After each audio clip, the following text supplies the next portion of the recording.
द्रोणी तीनी दंड में दूदल करे निदान, और पलक डरत अर्जुन बधे कहे न दूजो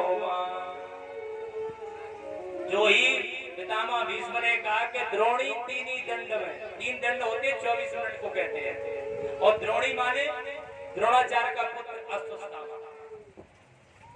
जो अरे यार ऐसे का तो बस चलन दे, एक पे चलन दे दोनों श्री राधे। तो द्रोणी माने द्रोणाचार्य का पुत्र अश्वत्थामा। अश्वत्थामा अगर अपने तेज से बल से अगर युद्ध करता तो 24 मिनट में दोनों दलों का संहार कर देगा। द्रोणी तीनी दंड में दूकल करे निदान, दो दल करे निदान, दोनों दलों का संहार कर सकता है अश्वत्थामा। जो 24 मिनट की बात कही तो दुर्योधन ने कहा कि अब तो सब जाओ घर को, बाबा तुम जाओ अपने अपने घर को, युद्ध हो गया, अब तो अश्वत्थामा को अभी मैं कह लेता हूँ, वो तो मेरा परम मित्र है, वो अभी दुर्योधन ने अभी इनको पांडवों को मार करके संहार कर देगा, हम राजा हो जाएंगे, अब मुझे किसी की आवश्यकता नहीं है। बाबा ने कहा कि भले आदमी ने एक और सुन ले, अब बाप पक्ष की तो सुन लेते हैं, अपने पक्ष की तो सुन ले, तो बाप पक्ष में एक ही सुनावेंगे, ज्यादा नहीं। पलक डरत अर्जुन बधे कहे न दूजो बाण। अर्जुन केवल ये पलक डरने में जितना समय लगता है उतने ही समय में दोनों दलों का संहार कर सकता है। जो ये बात कही सोई रथ में तो कूद के एकदम नीचे को मुंह लटक, महाराज अब युद्ध ते करके तो होगो ही का। जब पलक डरते ही ये दोनों दलों का निदान हो जाएगा, दोनों बध हो जाएगा, तो फिर क्या करेंगे, युद्ध करेंगे। अब बाबा युद्ध नहीं करेंगे। बाबा ने कहा कि पागल, जिस युद्ध के लिए हम आए, हम क्षत्रिय हैं, हम पे चाहे कितनी भी विपत्ति आ जाए, चाहे हमारा सर कट जाए, हमको एक बार नहीं 1000 बार मरना पड़े, पर हम युद्ध भूमि से पीठ नहीं दिखाते। हम यहाँ से जाएंगे तो या तो विजय प्राप्त करके जाएंगे या फिर मर के ही जाएंगे, घर जा नहीं सकते। यही क्षत्रिय का धर्म है। आज उसी महाभारत के युद्ध में सारे धीरे धीरे सब समाप्त होते चले गए। कौरव एक 100 भाई थे, 100 भाई मारे जाते थे।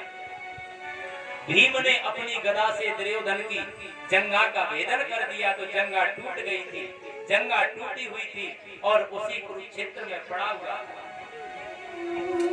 उसी कुरुक्षेत्र में पड़ा पड़ा ये विचार कर रहा था कि हे प्रभु, अब मेरी मृत्यु कैसे आएगी, क्योंकि कभी कभी दुष्ट लोगों को मृत्यु भी सुलभ नहीं हो पाती है।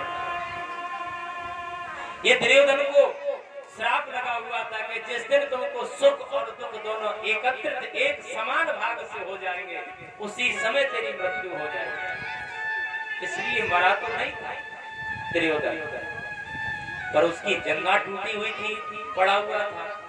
अब जिस महाभारत भूमि में पड़ा हुआ था, वहां पर बड़े बड़े गिद्ध, कौवा, चील आकर के वहां मांसों के टुकड़ों पर झपट रहे थे।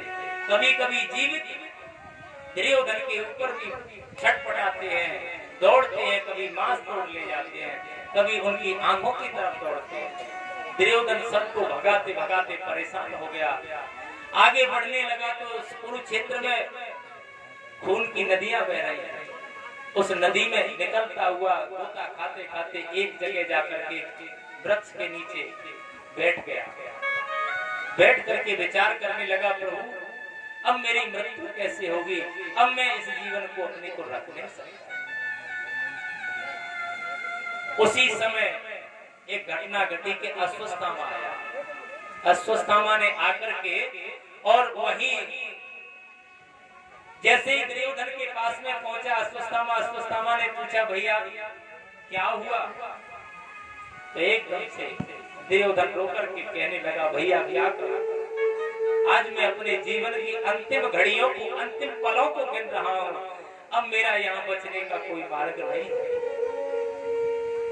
तो जैसे ही बचने के लिए कहा तो अश्वत्थामा ने कहा कि भैया देखो, तुम अपने हाथों से अपनी मृत्यु का बांट हेर रहे हो, तुम अपनी जिद के सामने किसी की समझ जानते तो हो नहीं, और चलने किसी की देते नहीं, तुम जिस जिद पे अड़ जाते हो उसी जिद को पूरी करते हो। कैसे भैया? बोले मैंने आपसे कितनी बार कहा कि मुझे पांडवों से दुश्मनी मेरी है। तो सूती महाराज से शौनकादिक ऋषियों ने यही प्रश्न कर दिया तत्काल कि महाराज पांडवों से और अश्वत्थामा से कौन सा बैर है? तो बैर ये था कि जब ब्रह्मास्त्र द्रोणाचार्य जी अपने शिष्य अर्जुन को सिखा रहे थे, वहां अगर धोखे से अश्वत्थामा पहुंच गया तो अश्वत्थामा जैसे ही पहुंचा तो गुरु द्रोणाचार्य जी ने मना कर दिया। बोले बेटा तेरे लायक में मेरे पास ये बाण नहीं है, मैं ये शिक्षा तुझे नहीं दे सकता, तू यहाँ से खड़ा होकर के चला जा। क्यों? मैं क्या तुम्हारा पुत्र नहीं हूँ? बोले तू पुत्र तो है पर मेरा शिष्य नहीं है। शिष्य है तुझे मैंने पूरी शिक्षा दी है पर तू इसके काबिल नहीं है। इस ब्रह्मास्त्र के काबिल तो केवल अर्जुन है, अर्जुन के अलावा इस संसार में कोई नहीं है। तो जब एक पिता ने इतनी बड़ी बात कही थी, उसी दिन से उसको अर्जुन से इतनी जलन थी, इतनी दुश्मनी थी कि मैं कब अर्जुन को धराशायी करूं और इस ब्रह्मास्त्र की शिक्षा में परिणत हो जाऊं, पारंगत हो जाऊं। ये उसके मन में भाव था। पर एक दिन अपने पिताजी के पास में बैठ गया, जिद पकड़ करके बैठ गया अश्वत्थामा और कहने लगा पिताजी आज मुझे अगर तुम ब्रह्मास्त्र की शिक्षा नहीं दोगे तो मैं अपने प्राणों को छोड़ दूंगा। द्रोणाचार्य जी ने विचार किया कि एक ही पुत्र अगर कहीं मर गया तो क्या होगा, इसलिए उन्होंने ब्रह्मास्त्र की शिक्षा दुर्योधन को अश्वत्थामा को प्रदान किया। तो अश्वत्थामा के पास में ब्रह्मास्त्र था और उसी ब्रह्मास्त्र के कारण बार बार ये कहता था कि दुर्योधन तू मुझे अपनी सेना में एक बार सेनापति बना दे और मैं तेरे युद्ध को उसी क्षण जीत के दिखा दूंगा। क्यों? क्योंकि उसके पास एक ब्रह्मास्त्र एक ही बार में चला देगा, पूरा संहार हो जाएगा, सब कुछ नष्ट हो जाएगा, तो बचेगा ही क्या, तो विजय तो हासिल ही होगी। इसलिए पर द्रोणाचार्य और पितामह भीष्म ने मना कर दिया। बोले दुर्योधन इसको तू प्रधान सेनापति मत बना। उनके कहे अनुसार ये करता रहा पर आज आकर के मौका मिल गया। द्रोणाचार्य जी तो समाप्त हो चुके, पितामह भीष्म बाणों की सैया पर जाकर के सो गए और जो अन्य योद्धा थे कर्ण इत्यादि सबका संहार हो गया। तब दुर्योधन से जाकर के कहा कि भैया अभी भी तुम मुझे अपना सेनापति बना दो, अभी आप जीवित हो, अभी भी मुझे बना दो कि सेनापति तो मैं तुम्हारी आज भी विजय प्राप्त करा दूंगा। भैया ठीक है तुझे हम सेनापति बना देते। दुर्योधन ने लेकर के अपने हाथ से तलवार पड़ी हुई थी, तलवार से अपने अंगूठे को चीरा और रक्त निकाल करके और उसके तिलक कर दिया कि जा मैंने आज तुझे सेनापति घोषित कर दिया।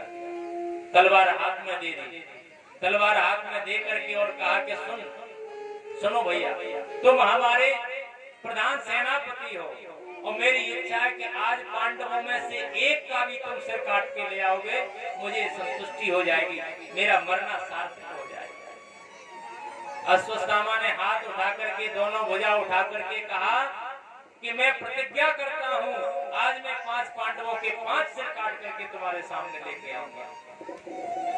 देखो विचार करो, अश्वत्थामा ने 5 पांडवों के सिर काटने की कितनी छोटी सी प्रतिज्ञा कर रहा।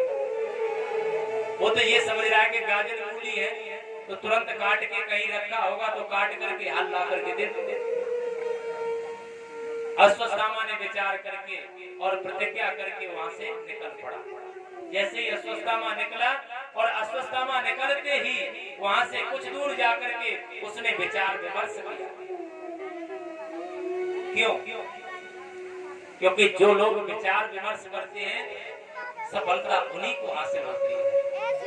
उसने जाकर के विचार किया कि पांडवों से युद्ध कैसे करना चाहिए। पांडवों से अगर मैं आमने सामने का युद्ध करूंगा तो कभी विजय प्राप्त नहीं कर पाऊंगा, तब क्या करूं? तब उसने विचार किया कि मैं एक काक उलूक न्याय से मैं युद्ध करूंगा तो मैं विजय प्राप्त कर दूंगा।